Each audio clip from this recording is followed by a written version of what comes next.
معروف صحافی رؤف طاہر دل کا دورہ پڑنے سے انتقال کر گئے۔ ان کے انتقال پہ صحافی برادری میں دکھ کی لہر دوڑ گئی۔ رؤف طاہر ایک بے باک اور نظریاتی صحافی تھے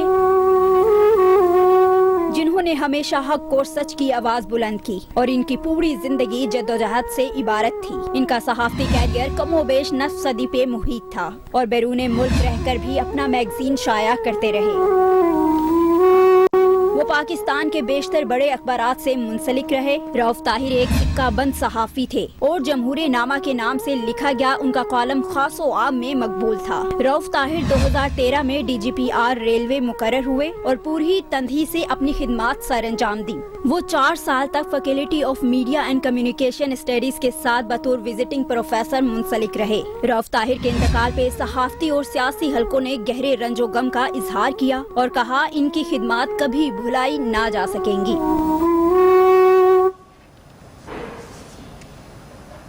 جی ناظرین، آج کا پروگرام رؤف طاہر کے نام۔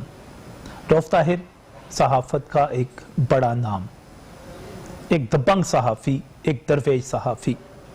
میں اپنے پروگرام کا جب 2020 کا سال گزرا تو وہ افسوس کا سال تھا، تعزیتوں کا سال تھا، لوگوں کے بچھڑ جانے کا سال تھا، اور خیال کیا جا رہا تھا کہ 2021 شروع ہوگا تو امید آئے گی، بہتری آئے گی، خوشی آئے گی، ہم کچھ آگے بڑھیں گے۔ لیکن 2021 کا سال میں آج لاہور کے صحافتی حلقوں کی طرف سے کہوں تو ایک افسوس کے ساتھ، ایک مایوسی کے ساتھ، ایک غم کے ساتھ، ایک دکھ کے ساتھ اور ایک تعزیت کے ساتھ شروع ہو رہا ہے۔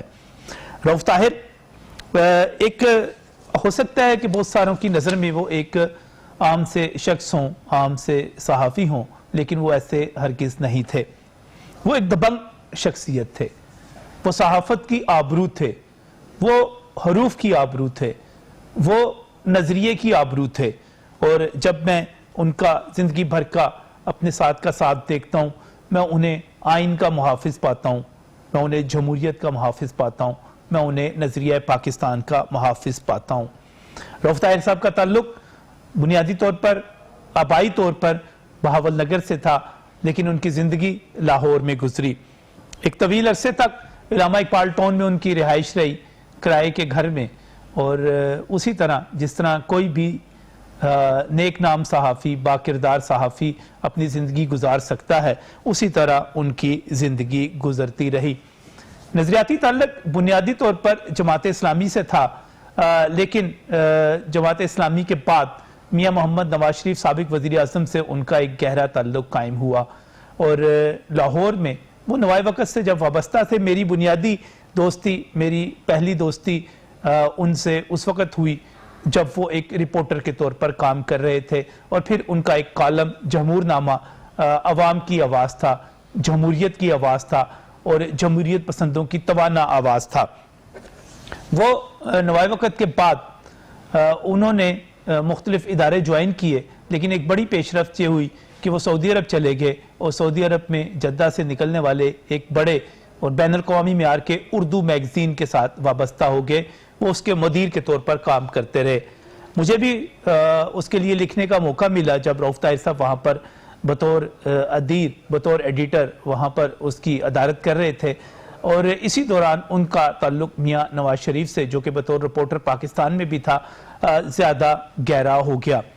اس کے بعد وہ مسلم لیگ نون کے حلقوں میں اور مسلم لیگ نون کے نظریے کے لیے کام کرنے والے ایک بڑی توانا آواز کے طور پر سامنے آئے، اور بہت ساری ایسی جو نظریاتی گنجلک تھی اس کو انہوں نے اپنے کالموں کے ذریعے دور کیا۔ وہ دائیں بازو کی صحافت کرتے تھے، وہ دائیں بازو کی سیاست کے حامی تھے، وہ نظریہ پاکستان کی بات کرتے تھے، وہ اسلام کی بات کرتے تھے۔ نوائے وقت کی پالیسی جو تھی، اس کے بعد جب نئی بات شروع ہوا تو میں یہ کہہ سکتا ہوں کہ نئی بات اخبار کی پالیسی اور ان کی پالیسی ایک تھی، پاکستان کے حوالے سے، اسلام کے حوالے سے۔ یہ دو بنیاد جو تھی اس پر کوئی اختلاف نہیں تھا۔ آگے سیاسی امور پر ہم جب ان سے بات کرتے تھے، بحث کرتے تھے، مذاکرے کرتے تھے، کیونکہ مجھے ایک منفرد اعزاز حاصل ہوا کہ میں نے ان کے ساتھ پاکستان ٹیلی ویژن پر کافی عرصہ تک پروگرام کیا۔ پاکستان ٹیلی ویژن اگرچہ سمجھا جاتا ہے کہ آپ بڑی محدود سی سوچ کے ساتھ وہاں پر کام کر سکتے ہیں، لیکن اس کے اندر بڑی گنجائش موجود ہے۔ رؤف طاہر صاحب وہاں پر پروگراموں کا حصہ ہوتے تھے، ہمارے سینئر ایڈیٹر، ہمارے سینئر صحافی، پرائڈ آف پرفارمنس جناب عطاء الرحمان صاحب اس کا حصہ ہوتے تھے، گل نیخیز اختر اس کا حصہ ہوتے تھے، اس کے ساتھ دیگر بڑے نام تھے، جاوید فاروقی صاحب اس کا حصہ ہوتے تھے۔ تو پی ٹی وی پر جب بات ہوتی تھی تو مختلف نوع اور مختلف خیالات کے لوگ رؤف صاحب ان کے ساتھ ڈائیلاگ کرتے تھے اور بڑا ایک دبنگ انداز کے ساتھ اپنا موقف وہاں پر پیش کرتے تھے۔ پی ٹی وی کے علاوہ انہوں نے جب اپنا کالم جو تھا جمہور نامہ، اس کے ذریعے جمہوریت کی اور جمہوریت پسندوں کی بہت خدمت کی۔ رؤف طاہر صاحب کا جو انتقال ہے، میں سمجھتا ہوں کہ قومی نظریاتی صحافت کا ایک ناقابل تلافی نقصان ہے۔ وہ ایک درویش تھے اور درویش کے طور پر زندگی گزار کر چلے گئے۔ وہ صحافت کے بلا شبہ صحافت میں کردار کے، صحافت میں اصولوں کے اور صحافت میں نظریات کے بہت بڑے میں سمجھتا ہوں کہ پاسبان تھے، محافظ تھے، اور کبھی اگر ہم لاہور کے صحافی بات کریں تو رؤف طاہر صاحب کا شاید کبھی بھی نہ بھلا سکے۔ آج رؤف طاہر صاحب کا انتقال دل کے دورے کی وجہ سے جب ہوا تو ان کی نماز جنازہ لیک سٹی میں، جامع مسجد لیک سٹی جو ہے وہاں پر ادا کی گئی ابھی شام کو نماز مغرب کے بعد۔ وہاں پر صحافیوں کی بڑی تعداد موجود تھی اور انہوں نے سب نے اپنے طور پر انہیں خراج تحسین بھی پیش کیا۔ میں یہاں پر دیکھ رہا ہوں کہ جن لوگوں نے ان کے لیے بات کی، اپنی یادیں تازہ کی، ہم نے آج ان کو زحمت دی، کہا کہ تھوڑی سی بات کریں رؤف طاہر صاحب کے حوالے سے۔ تو سب سے پہلے میں مجیب الرحمان شامی صاحب کی طرف چلوں گا۔ مجیب الرحمان شامی صاحب روزنامہ پاکستان کے ایڈیٹر ہیں، چیف ایڈیٹر ہیں، اور اس کے ساتھ ساتھ ایک دبنگ آواز ہیں صحافت کی، استادوں کے استاد ہیں۔ رؤف طاہر صاحب کے ساتھ ان کا تعلق صرف صحافت کا نہیں تھا بلکہ ایک ذاتی تعلق تھا، اور آج صبح سے وہ ان کی رہائش گاہ پر موجود تھے۔ مجیب الرحمان شامی صاحب، مولانا ظفر علی خان ٹرسٹ کے حوالے سے بھی جب رؤف طاہر صاحب کا ان کے تعلق کی بات ہوتی ہے تو رؤف طاہر صاحب وہاں پر بھی سیکرٹری کے طور پر موجود تھے۔ چلتے ہیں مجیب الرحمان شامی صاحب کی طرف۔ شامی صاحب کیا کہتے ہیں اپنے دوست کے حوالے سے، کس طرح یاد کرتے ہیں، کیا یادیں ہیں، کیا باتیں ہیں، اور کیا ان کو خراج تحسین پیش کرتے ہیں، خراج عقیدت پیش کرتے ہیں؟ مجیب الرحمان شامی صاحب۔ بسم اللہ الرحمن الرحیم۔ رؤف طاہر صاحب ایک بہت بااصول اور ایک کمٹمنٹ کے اخبار نویس تھے، جنہوں نے پوری زندگی ایک دیانت کے ساتھ، متانت کے ساتھ اور استقامت کے ساتھ گزاری۔ اسلام اور نظریہ پاکستان کے سپاہی تھے، جمہوریت کی جد و جہد میں پیش رہتے، دستور کی بالادستی کے لیے ہر وقت بحث کرتے، لکھتے، بولتے، اور پاکستان کو صحیح معنوں میں وہ ایک فلاحی اسلامی جمہوری مملکت بنانا چاہتے تھے۔ انہوں نے کئی اداروں میں کام کیا، سعودی عرب میں مقیم رہے، اردو نیوز میں کام کیا، وہاں نواز شریف صاحب کے ساتھ بڑا رفاقت کا تعلق قائم ہوا جو آخر دم تک انہوں نے نبھایا۔ رؤف طاہر سے مجھے اشروں سے میرا ان سے تعلق تھا، میرے رفیق کار بھی رہے اور میرے ساتھ ان کا دوستانہ بھی رہا، اور آخر دم تک ان کے ساتھ محبت کا تعلق رہا۔ تو وہ ایک ایسے شخص تھے جن کو جھکایا نہیں جا سکتا تھا، جن کو دبایا نہیں جا سکتا تھا، جو اپنی ہٹ کے پکے تھے، اپنی بات پر ڈٹ جاتے تھے، اور دلیل ہی ان کو ان کے موقف سے جدا کر سکتی تھی۔ ان جیسے وہ ایک انسائکلوپیڈیا تھے پاکستان کی تاریخ کا، پاکستانی سیاست کا، اور وہ ایک حوالے کے لیے ہم کوئی مسئلہ پیش آتا تھا، کوئی مشکل ہوتی تھی، ہم ان سے رابطہ کرتے تھے، ان سے معلوم کرتے تھے۔ وہ رخصت ہوئے ہیں تو ایک ایسا خلا پیدا ہوا ہے کہ جو خدا معلوم کیسے پر ہوگا۔ مجھے ایسے لگتا ہے میرے جسم کا کوئی حصہ جو ہے، جگر کا کوئی ٹکڑا جو ہے، جی، کوئی جگر کا کوئی ٹکڑا اور جسم کا کوئی حصہ۔ مجیب الرحمان شامی صاحب یہ کہہ رہے تھے کہ ان سے الگ ہو گیا ہے۔ ناصر بشیر شاعر ہیں روزنامہ پاکستان کے، اور شاعر پاکستان کے نام سے جانے جاتے ہیں. وہ کہہ رہے تھے کہ زندگی کچھ دوام پا جاتی, زندگی کچھ دوام پا جاتی, موت کو کاش موت آ جاتی, چھوڑ دیتی رؤف طاہر کو, چھوڑ دیتی رؤف طاہر کو, معجزہ ہی کوئی دکھا جاتی.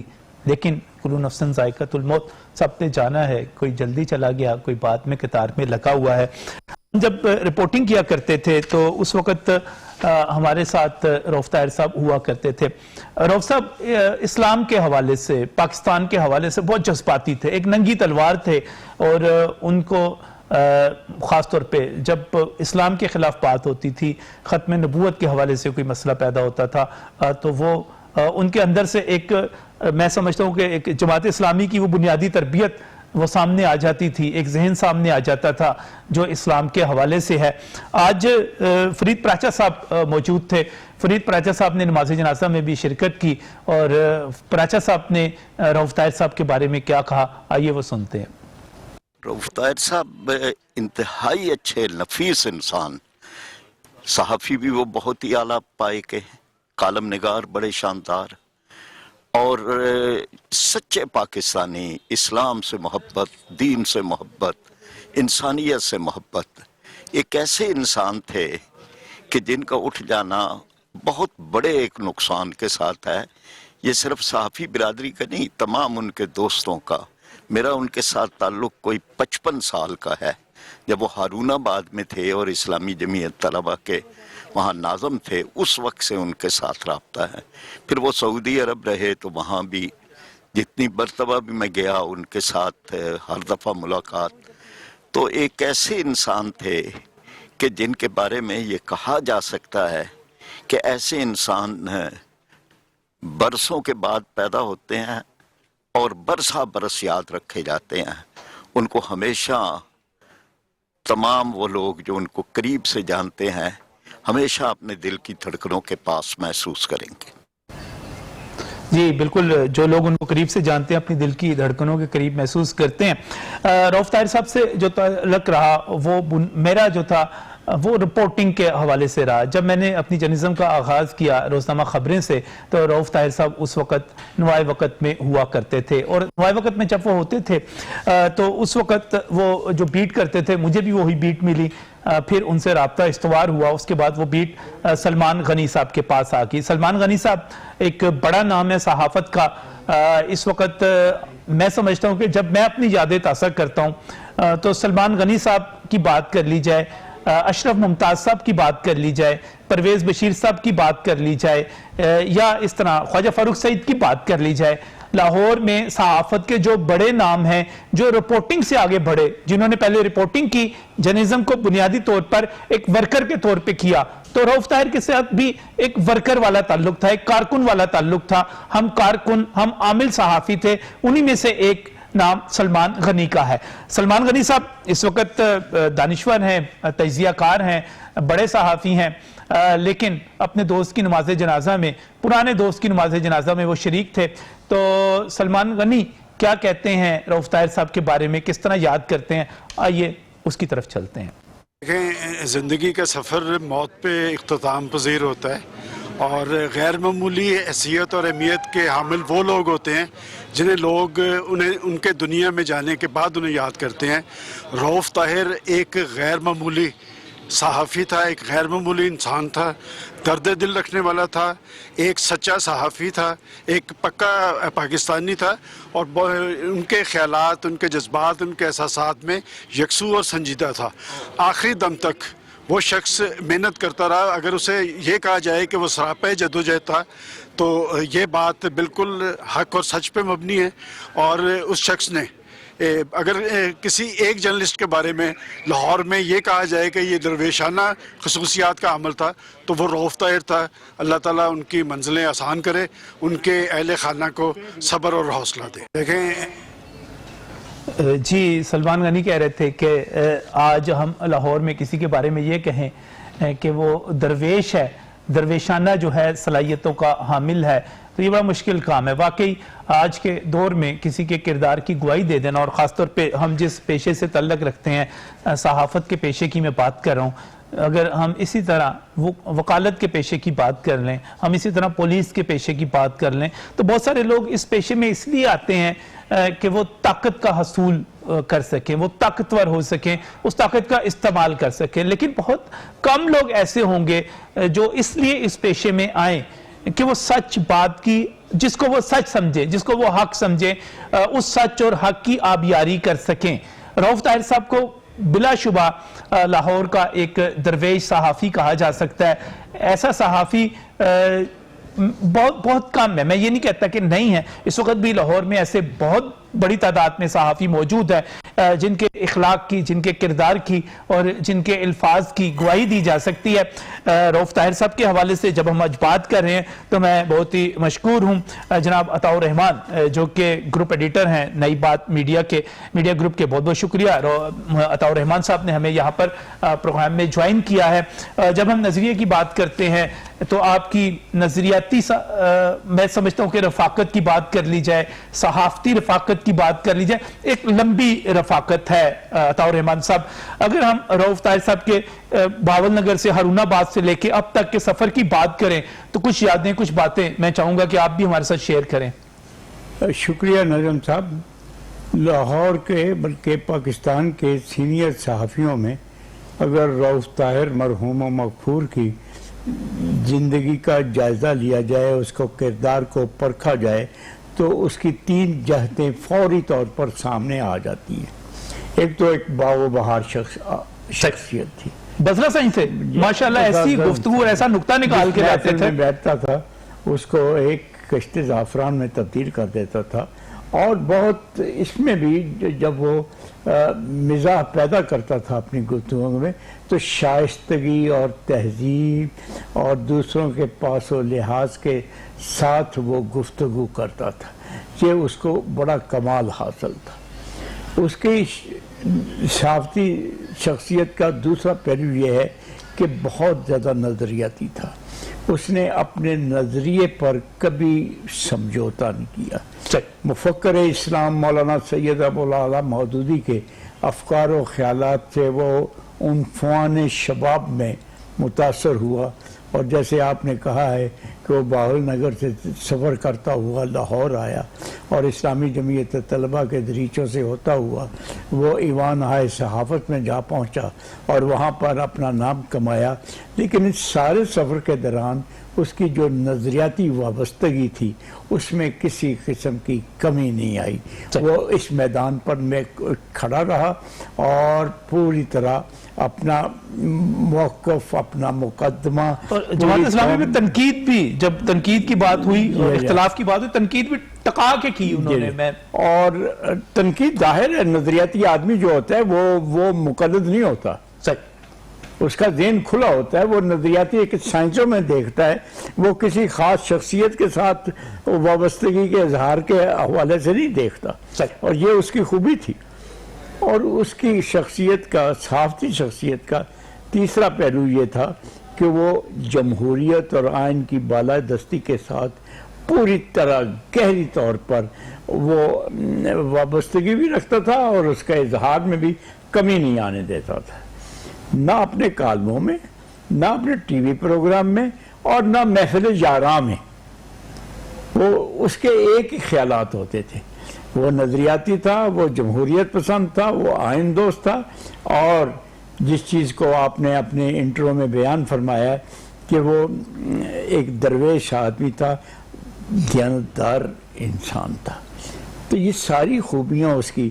نوابزادہ نصر اللہ مرحوم کی جو محفل ہوتی تھی اس میں وہ بڑی کثرت سے شرکت کرتا تھا, اور وہاں پر نوابزادہ نصر اللہ بھی اس کی ان جیسا اعلیٰ ادبی ذوق رکھنے والا آدمی, ان جیسا پرانا تقسیم سے پہلے کے دور کا کارکن نوابزادہ نصر اللہ صاحب, ایک کیریئر رکھتے تھے وہ سیاست, وہ بھی ان کی بزلہ سنجی سے لطف اندوز ہوتے تھے.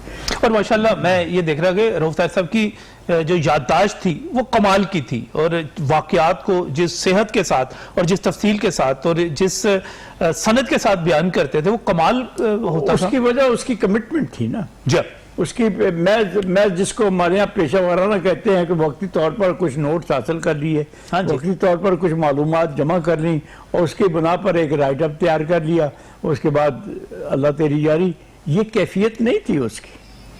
صحیح. وہ بہت اس کی جو تھی وابستگیاں وہ کسی شخصیت کے ساتھ نہیں تھی، لیکن شخصیتیں اس سے پیار کرتی تھیں. جیسے میں نے کہا نواب زادہ نصر اللہ بہت پیار کرتے تھے.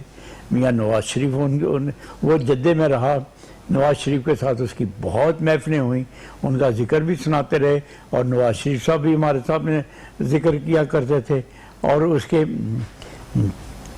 جو ہے ہمدرد پہلو شخصیت کے اس کے قائل تھے. اسی طرح وہ لاہور میں نواز شریف نے جی ایک ٹویٹ بھی کیا ہے آج، اور اس ٹویٹ میں انہوں نے یہ کہا ہے کہ میں اچھے دوست سے محروم ہو گیا. اس کے ساتھ ساتھ ان کا جو ٹویٹر اکاؤنٹ جو کہ مریم نواز کی طرف سے تصدیق شدہ ہے، اس پر ناظرین یہ بھی کہا گیا آئین اور جمہوریت و نظریہ پاکستان کے حوالے سے بھی انہوں نے بات کی. تو رؤوف طاہر صاحب کے حوالے سے جیسے عطاء الرحمان صاحب فرما رہے ہیں، رؤوف صاحب میں سمجھتا ہوں کہ علم اور دلیل جس صحافی کے بعد بہت زیادہ تھی وہ رؤوف طاہر تھے. مجھے اپنی رپورٹنگ کے دن یاد آ رہے ہیں، میں اشرف ممتاز صاحب، رؤوف طاہر صاحب، ہم غالباً نارووال والی سائٹ پر کہیں کسی پولیٹیکل ایونٹ کی کوریج کے لیے گئے ہوئے تھے اور وہاں سے واپس آ رہے تھے. واپسی پر مجھے یاد ہے کہ رات کا وقت تھا، سفر طویل تھا اور گفتگو لمبی سے لمبی ہوتی چلی جا رہی تھی کہ اچانک مذہبی معاملات کے اوپر گفتگو شروع ہو گئی. اور رؤوف طاہر صاحب چونکہ مذہب کے حوالے سے بھی بڑی کمانڈ رکھتے تھے، تو انہوں نے 11ویں شریف کے حوالے سے جو تھا اپنا بیان کرنا شروع کر دیا، اور ایسے ایسے دلائل اور ایسی ایسی چیزیں نکال کر لائے کہ ہم سب جو تھے ہم نے کہا بھائی ٹھیک ہے، یہ نظریہ ٹھیک ہے، یہ 11ویں شریف کے خلاف جو بات کی جا رہی ہے، جو رد کیا جا رہا ہے، یہ بالکل ٹھیک کیا جا رہا ہے، یہ بڑا کمال کر رہے ہیں. لیکن اشرف ممتاز ان کی ساری رگوں کو پہچانتے تھے. انہوں نے کہا کہ بس یہ تو ہو گیا، یہ تو آپ نے کہہ دیا، اب ذرا کیسٹ کی دوسری سائیڈ لگا دیں اور بتائیں کہ 11ویں شریف کیسے ضروری ہے. اور اس کے بعد رؤوف طاہر صاحب نے بالکل ایک کسی دیہات کی مسجد کے مولوی کی طرح انہوں نے جو خطاب شروع کیا 11ویں شریف کے حق میں، اور جب دلائل دینے شروع کیے اور وہ تقریباً 5 سے 10 منٹ تک وہ خطبہ جاری رہا، مجھے اندازہ ہوا کہ ان کا علم کتنا ہے، وہ کتنی بڑی نظر رکھتے ہیں، کتنا علم رکھتے ہیں. یہ تو ایک پہلو تھا ان کا. بات ہو رہی ہے ان کے نظریے کی. مولانا نواب زادہ نصر اللہ خان کے بعد میاں نواز شریف سے ان کے تعلق کی، تو مجھے اس پر بھی بات کرنی ہے، لیکن اس بریک کے بعد.